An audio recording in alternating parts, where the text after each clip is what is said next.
છે સાહેબ.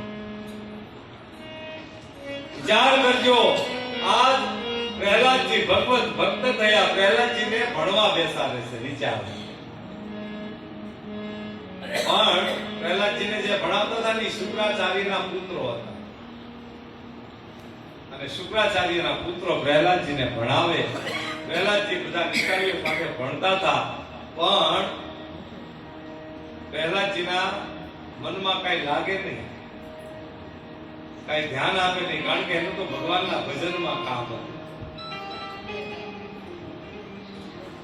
પણ પ્રહલાદજી ભણતા હોય, બાળકો સાથે ભણે, એમાં